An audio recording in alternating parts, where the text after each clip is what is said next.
Welcome to BookCast FM, bringing books to life one cast at a time. Today we're taking a deep dive into Predictably Irrational by Dan Ariely.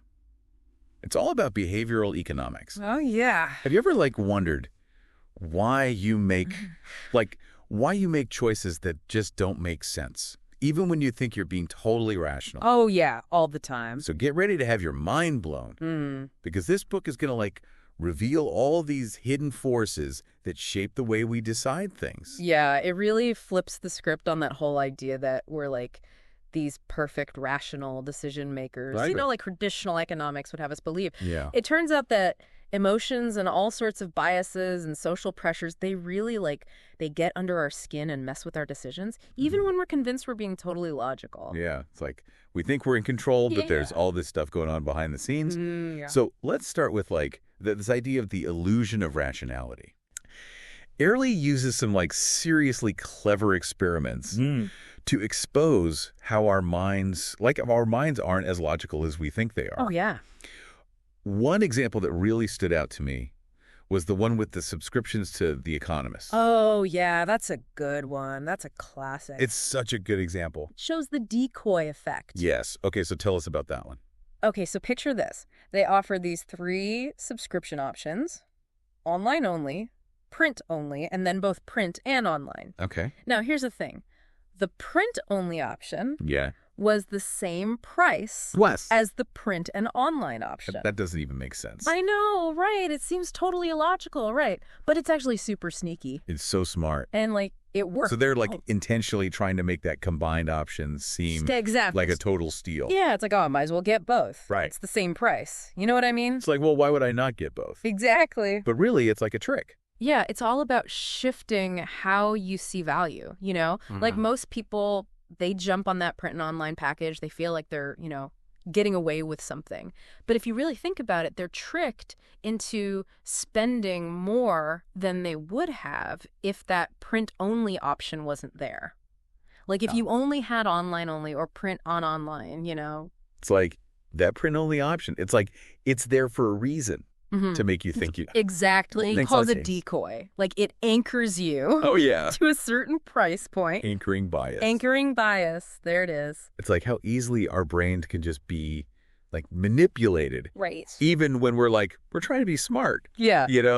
I'm a smart consumer. I'm going to make a good decision. Yeah. And this anchoring bias thing, it's we see it all the time. Oh, all the time. Negotiating a salary, or even buying a car, that first number, whatever gets thrown out there. Yeah. It doesn't even matter if it's if it's made up. If it's just completely made up. Yeah. It sticks in your head. Right. It shapes how you see what's fair. Yeah. What's a good deal. It's crazy. So if we if we're aware of this, of this bias, it can be really helpful. Oh, totally. Especially when we're making big decisions. Totally. We can use this to our advantage. Yeah, well, for sure. Absolutely. Next time you're negotiating, you be the one to throw out that first number. Yeah. See what happens. Set that anchor. Set that anchor. Absolutely. It could save you a lot of money. It really could. All right. So we've talked about the decoy effect and anchoring bias. But let's talk about something else. Okay. Our irrational love Oh, yeah. of free stuff. Oh, free. This is something. That's my favorite. I know. Me too. 4-letter word. The zero price effect. The zero price effect. I know I'm guilty of this. Oh, yeah, me too. Who can resist a freebie, even if it's something you don't really need or want? Exactly. Yeah, it's just that word. Free. It just lights up our brains. Yeah, it's just... Makes us act all crazy. It overrides logic. Totally. It overrides everything. It does. So there's this experiment Oh, yeah. that people had to choose between a Hershey's Kiss Okay. and a Lindt truffle. Okay, Lindt truffle. Famous. Fancy chocolate. Yeah. So when both of the chocolates had a price tag, Yeah. people tended to choose the Lindt truffle. Okay. Makes sense, right? Higher quality. Yeah. Yeah. But when they offer the Hershey's Kiss for free, Oh. suddenly everybody wanted it. Everybody loves free chocolate. Even though Even if it's not as good. it wasn't as good. It doesn't matter. It's our brains just short circuit. They do. They just go haywire. When we see that word, Yeah, logic just goes right out the window. We're just gimme, gimme, gimme. you think you're getting a great deal, Right. but really you're probably just getting a bunch of stuff you don't even need. Yeah. I've done that so many times. Oh, me too. you don't need another tote bag. Yes. But it's free. But it's free. And it's got the logo. Got the logo on it. Right. I got to have it. Yeah. So it's really powerful. It is a powerful trigger. And it just highlights how much... Like, our emotions can so- just completely override any kind of logic. or value Yeah, that we might have. totally. So it's good to be mindful of that. Absolutely. Like when you see those free offers, just take a step back and ask yourself, Yeah. do I actually need this? Is this a good decision? Yeah. Am I really getting a good deal? Exactly. So we've talked about the decoy effect, Okay. the zero price effect. Now, Ariely gets even deeper into our irrational tendencies Oh, boy. with this thing called the endowment effect. The endowment effect. I love this one. Okay, so tell us a little bit about that. Okay, so basically the endowment effect is this weird thing Okay? where we overvalue things just because we own them. Because they're ours. Yeah, exactly. Like we get all attached to our stuff. Yeah, sentimentally attached. Totally. Like letting go of it, even if it's, junk, Yeah. it feels like a loss, Oh, it totally does. even though we're not even using it. Yeah. Like, why am I holding on to this? I don't even know. Exactly. And Ariely has this example, the Duke University basketball ticket experiment. Oh, that's a great example. Yeah, so tell us about that. Okay, so Duke basketball tickets, they're like impossible to get right. Oh, yeah. Like super high demand. Yeah. So they did this lottery system where some lucky students got to buy these tickets. Yeah. And then they surveyed both the winners and the students who didn't win. Yeah. And they asked them, like, how much would you pay for a ticket? Or if you have a ticket, how much would you sell it for? Okay. And the results, get this, were crazy different. By that. Students who won the tickets wouldn't sell them for less than $2,400. Students who didn't win were only willing to pay like $170. That's a huge difference. I know, right? That's the endowment effect in action. It's crazy how much our sense of ownership Right. can just totally distort our perception of value. Yeah. This has like big implications. It does. It really does. For everything. Like For everything. negotiating prices, Sure. decluttering our homes. Absolutely. Like getting rid of that junk drawer. It's like, why? Why is it so hard to let go? It's so hard. But, understanding this irrationality, it can help us be more like objective when we're making those decisions about Right, about buying and selling. buying, selling, like just getting rid of stuff. Yeah. It also like helps us understand why it can be so hard to part with certain possessions. Oh, totally. Even if they're just like Gathering dust. gathering dust in the attic. Right, exactly. This is all really thought-provoking. I'm starting to see like Yeah, my own decision-making in a whole new light. I know, right? We've just scratched the surface of predictably irrational, haven't we? We've got a lot more to uncover. Let's dive into social norms Ooh. versus market norms. Oh, God. This is where things get really interesting. I'm intrigued. Social norms versus market norms. Okay, so think of it like this. Okay. Social norms, those are like the unwritten rules that we like kind of all follow Right. when we're interacting with friends and family and community. Yeah. We do favors for each other. We Yeah. offer help. There's this kind of Like a give and take. reciprocity. Goodwill. Okay. Market norms, on the other hand. Okay. It's all about transactions, Yeah. costs and benefits. Okay, so social norms are about like relationships. Yeah. And market norms are about business. Exactly. Okay. I get it. And Ariely, he explores like what happens when you introduce those market norms Yeah. into situations that are usually governed by social norms. Okay. And it can have some really surprising effects. He uses this example of a daycare center Okay. that was having trouble with parents picking up their kids late. Oh, I can imagine that would be frustrating. Right for the staff. Yeah. They're like, come on, people. It's like I they know. have lives. It's like, I gotta go home. Yeah. So, they tried all the usual stuff, like sending out reminders, Okay. but it didn't really work. Yeah. So they decided, okay, we're going to hit them where it hurts. Yeah. We're going to implement a fine The wallet. for late pickups. Okay. Make them pay. Yeah, right. Seems logical. You would think so. Yeah. But here's the thing. Good. After they introduced the fine, late pickups actually increased. I know. That makes no sense. Right. It's like the opposite of... It's counterintuitive. Yeah, why would people be more likely to be late if it was going to cost them money? Well, because what happened was Yeah. it shifted the relationship from a social contract Okay. to a market transaction. Yeah. Before the fine, parents felt kind of guilty. Right. They were like, oh, I'm inconveniencing the staff. Yeah. It's like we had this understanding, It was a social norm. Like, being late is not cool. Right. But as soon as they put a price on it, Yeah. it became just another transaction. Okay. Like, okay, well, I'm paying for the right to be late. It's like a fee. Yeah, it's like a service charge. Instead of like... a guilt thing. Instead of feeling bad, they're just like, yeah. Okay, well, this is what it costs. That's so interesting. It's wild. Really shows how, like... even small changes can have these unintended consequences. Yeah. And it makes you think about, like, incentive. And punishment. And punishments. Like, sometimes appealing to people's, like, better nature can be more effective than just, like, hitting them with a fine. Yeah, like using social pressure. Yeah. Instead of, like, monetary pressure. Exactly. This whole social norms versus market norms thing. Yeah. It's really got me thinking. Yeah. Like, how much of our behavior... it's all about context. ...is influenced by the context of the situation. Yeah. It's really interesting. Totally. And speaking of how our, like, perceptions shape reality. Okay. Let's move on to the power of expectations. Yeah, expectations. Okay, tell me more. So... you know about the placebo effect, right? Yeah. The idea that people can experience real benefits Yeah. from taking a sugar pill. Yeah, as long as they think it's real medicine. Exactly. Like, the mind is so powerful. It is. It can actually influence, like, your physical experience. Yeah. And Ariely takes this idea even further. Right. He's like, our expectations can shape our experiences in all sorts of ways. In what way? Like...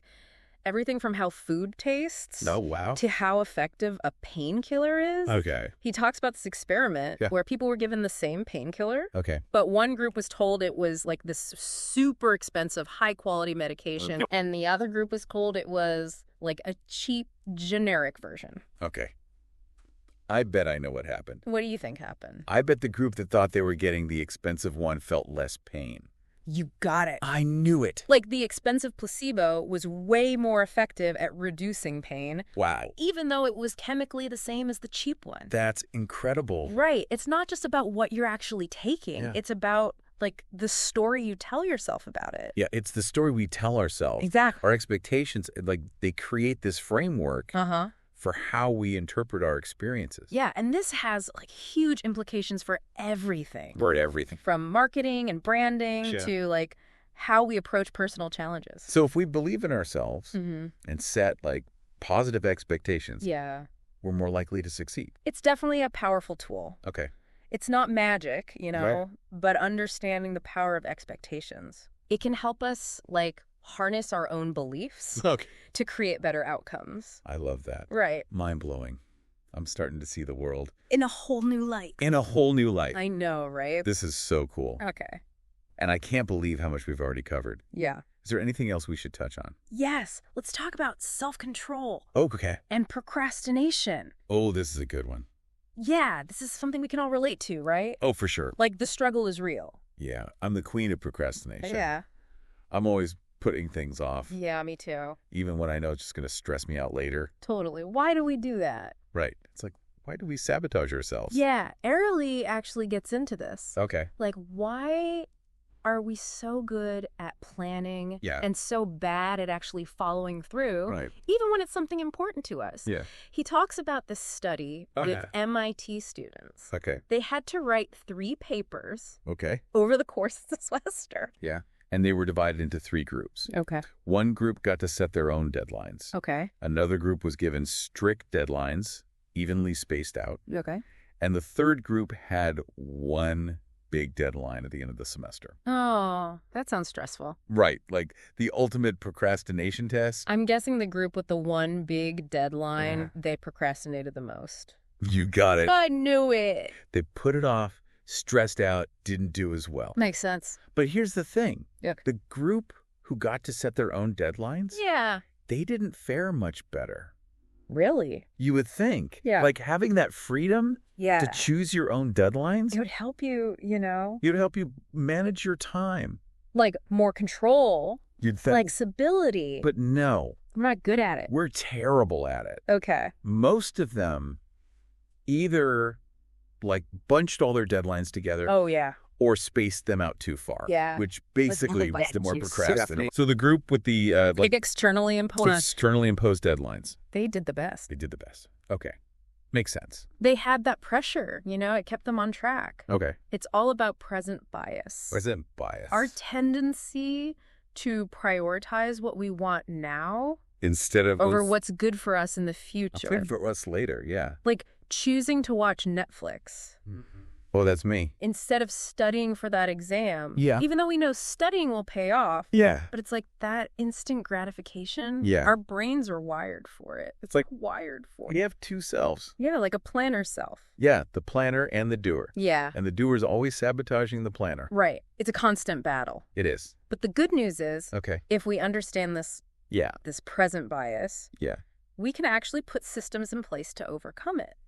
Okay, give me some tips. Okay, so one thing you can do is set external deadlines. Okay, so like tell someone. Tell a friend. To hold me accountable. Hold you accountable. Okay. You can also break down big tasks into smaller chunks. Okay. So you don't get overwhelmed. Yeah. And there are like apps out there that can help you stay focused. So we can outsmart our own irrationality. To a certain extent, yes. Okay. Like by understanding our weaknesses. Yeah.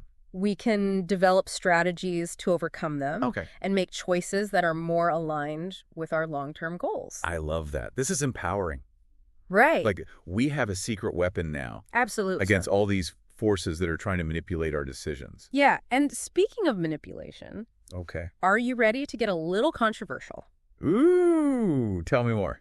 Let's talk about honesty and dishonesty. Okay, I'm fascinated by that. Yeah. Like what motivates people to cheat or lie? Right. Even when it seems like a risky move. Yeah, Ariely's research actually sheds light on this, like how common cheating is and how we rationalize it. So he did this experiment where participants could earn money by solving math problems. Okay. They got tokens for each correct answer. Okay. And they could exchange the tokens for cash. So, pretty straightforward. Sounds simple enough. But I'm guessing there's a twist. There's a twist. That made it tempting to cheat.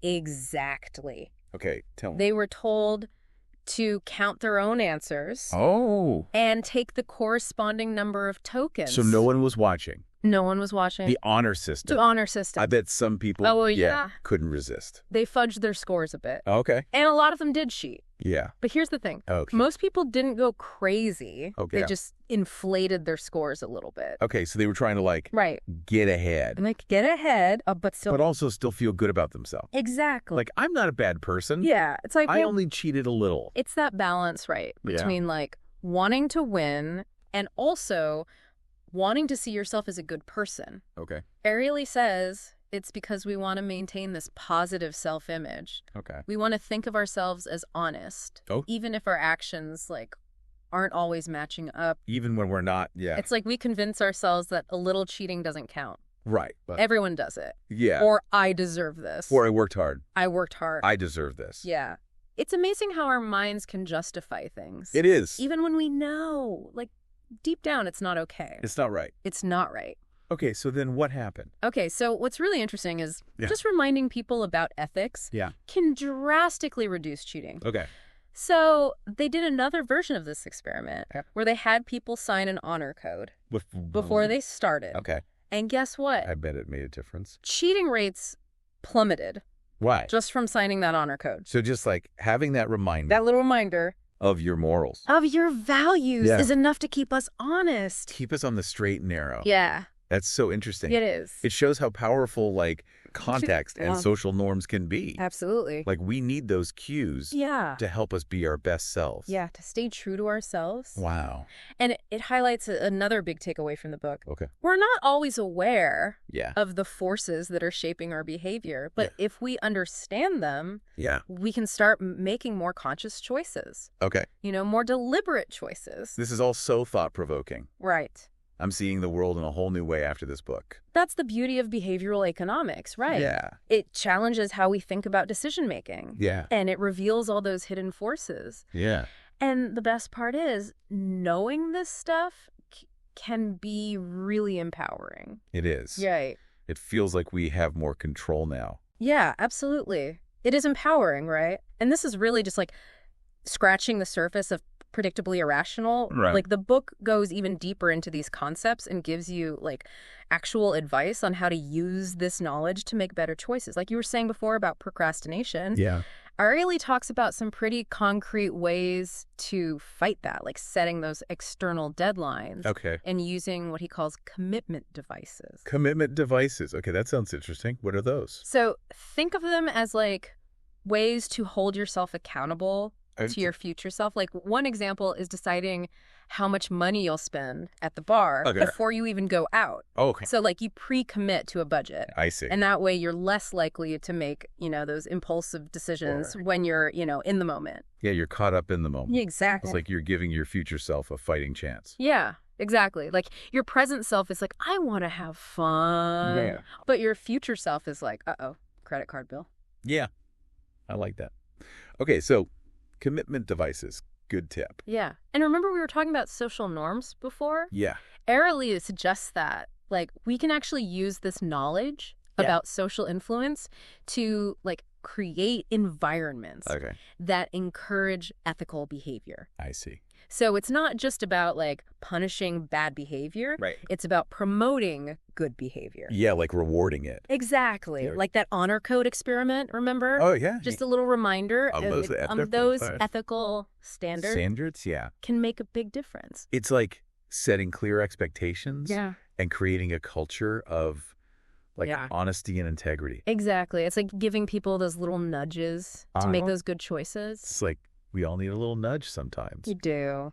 This book is really giving us a framework Yeah, it is. for understanding not just like our own decision making, Right. but like how to influence the decisions of others. Exactly. It's powerful stuff. Yeah, it is.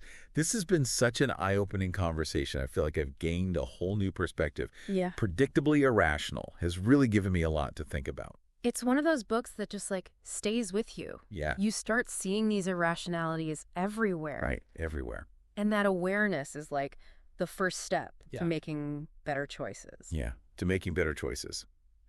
Well, folks, that brings us to the end of our deep dives into Predictably Irrational by Dan Ariely.